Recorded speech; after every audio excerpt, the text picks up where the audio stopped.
असम के मुख्यमंत्री हेमंत बिस्वा शर्मा के शूट एट साइट के आदेश ने सियासी हलचल बढ़ा दी है। असम से लेकर दिल्ली तक इसकी चर्चा हो रही है। सवाल इस बात का नहीं है कि हेमंत बिस्वा शर्मा ने शूट एट साइट के आदेश दिए हैं। सवाल इस बात का है कि सीएम शर्मा ने ये आदेश दिया क्यों है। असम बांग्लादेश के साथ 263 किलोमीटर की लंबी अंतर्राष्ट्रीय सीमा साझा करता है, जो असम के धुबरी, करीमगंज और मनकाचर जिलों से होकर गुजरती है। धुबरी जिला इस सीमा का सबसे संवेदनशील हिस्सा माना जाता है, जहां मुस्लिमों की 75% से 80% आबादी है और हिंदू लगभग 18 से 22% हैं। और इसी जिले में सीएम शर्मा ने देखते ही शूट एट साइट के आदेश दिए हैं। वजह है असम के धुबरी जिले में हाल ही में भड़की सांप्रदायिक हिंसा। वैसे तो यहाँ सांप्रदायिक हिंसा होना कोई नई बात नहीं है, लेकिन सीएम शर्मा के शूट एंड साइट के आदेश ने राजनीति में एक नई बहस को जन्म दे दिया है। असम के धुबरी में हिंसा की शुरुआत वैसे ही हुई जैसे अक्सर इन इलाकों में होती है। 7 जून 2025 को बकरीद के दूसरे दिन असम के एक हनुमान मंदिर के पास गाय का सिर मिलने की सूचना मिली और मामला इतना ज्यादा बढ़ गया कि खुद सीएम शर्मा को शूट एंड साइट के आदेश जारी करने पड़े। लेकिन क्या सिर्फ इसकी वजह से सीएम शर्मा ने देखते ही गोली मारने के आदेश दिए हैं? जवाब है नहीं। मामला इससे कहीं ज्यादा गंभीर है। मामला देश के टुकड़े करने का है, असम के एक हिस्से को बांग्लादेश में मिलाने का है, और ये सब कर रहे हैं इस्लामिक जिहादी मानसिकता वाले कुछ कट्टरपंथी। ऐसा पहली बार नहीं हुआ जब ऐसी कोई बड़ी साजिश रची जा रही है। इसके पहले भी ऐसी नाकाम कोशिशें की जाती रही हैं, लेकिन इस बार जो हुआ उसने सीएम शर्मा को ऐसा आदेश जारी करने के लिए मजबूर कर दिया।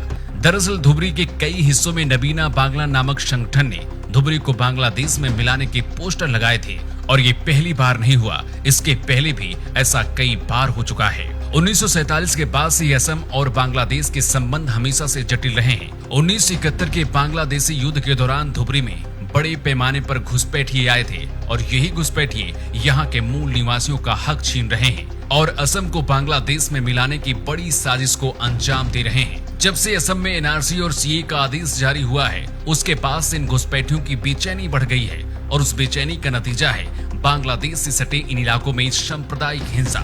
मुख्यमंत्री हेमंत बिस्वा शर्मा का लिया गया फैसला शूट एंड साइट का कोई भावात्मक या आवेश में लिया गया फैसला नहीं है, बल्कि ये ठोस और राष्ट्र हित में लिया गया निर्णय है। जब किसी सीमावर्ती क्षेत्र में जानबूझकर घुसपैठिए, अलगाववादी और सांप्रदायिक उपद्रवी एकजुट होकर राष्ट्रीय सुरक्षा को सीधी चुनौती देने लगे, तब सरकार के पास सख्त कार्रवाई करने के अलावा और कोई विकल्प नहीं बचता है, और यही आज असम की सरकार कर रही है। ये आदेश उन घुसपैठियों, हिंसा फैलाने वालों और राष्ट्र विरोधी तत्वों के लिए जारी किया गया है जो असम के साथ साथ देश में अशांति फैलाना चाहते हैं। कुछ राजनीतिक दल और कथित मानवाधिकार ये झूठ फैलाने की कोशिश कर रहे हैं कि आदेश अल्पसंख्यकों के खिलाफ है, लेकिन सच्चाई ये है कि ये आदेश किसी धर्म, जाति या समुदाय के खिलाफ नहीं है, बल्कि ये आदेश उनके लिए है जो भारत की अखंडता और एकता को खत्म करने की कोशिश कर रहे हैं। धुबरी से लगभग 134 किलोमीटर लंबी अंतर्राष्ट्रीय सीमा बांग्लादेश से जुड़ी हुई है। बीते वर्षों में हजारों घुसपैठियों की पहचान की जा चुकी है जो फर्जी कागजात से भारत में आ रहे हैं। घुसपैठिए केवल जनसंख्या का बोझ नहीं बढ़ा रहे,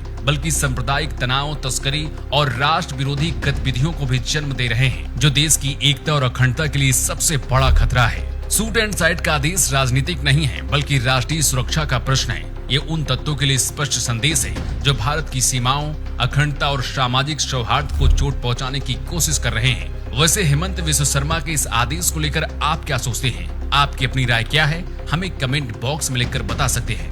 ब्यूरो रिपोर्ट, न्यू टाइम्स।